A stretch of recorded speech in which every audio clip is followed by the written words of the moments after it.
All right, so I'm going to start out with the first girl that I technically took seriously.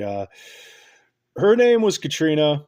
I was 17, she was 16. It was a pretty awesome relationship. I mean, it wasn't hard to kickstart a conversation with her. She was really easy to talk to. She wasn't the prettiest girl in the world, but you'd be surprised how much a good attitude, pleasant, and a willingness to put an effort and reciprocate takes somebody in a relationship. You know, as somebody that's getting closer to middle age, I literally would rather have a solid five that isn't really fat. That you put some high heels on her and some makeup and a dress, and she turns into a solid six, maybe a seven. Mentality knocks it out of the park. That's all I'm going to say. And Katrina had it.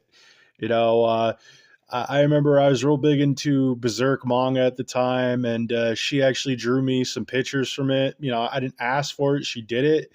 That showed me that she was willing to do things for me, just to make me happy. Which I don't know how many of you guys ever got that, but that was a phenomenal experience. But I'd chalk this up to early 2000s before cell phones, um, social media, dating sites, and this is the era of MySpace.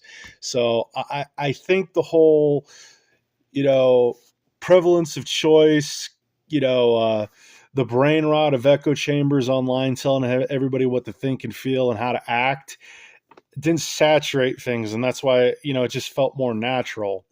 You know, I was happy to be there and invest into it. She was happy to be there and invest in it. I was more than willing to, you know, uh, take her out, do things, and she's just happy to be there. And I can honestly say that. Let me see. The last relationship where somebody seemed to be happy to be there was probably a chick I dated called. We'll just call her Hugh because I don't want anybody really. I don't want to give away any clues to my background. I don't want anybody like knowing who I am to a certain degree. But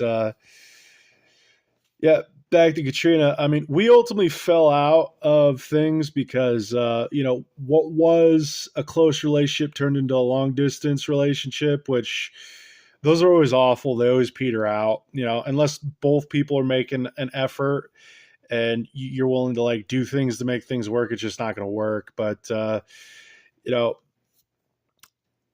yeah, I mean, that was my first girlfriend. Katrina pretty much set the bar for what was a good relationship. And it just hasn't been emulated 100% since. I chalk that up to TikTok brain, Facebook, YouTube brain. As I said, there's a lot of people just feeding each other ideas, creating echo chambers for people, teaching people how to think, what to feel, and how to behave and act. And I believe that's taking a lot of the spontaneity out of relationships and efforts. Everybody's following a script now. That's what it feels like. Big D out.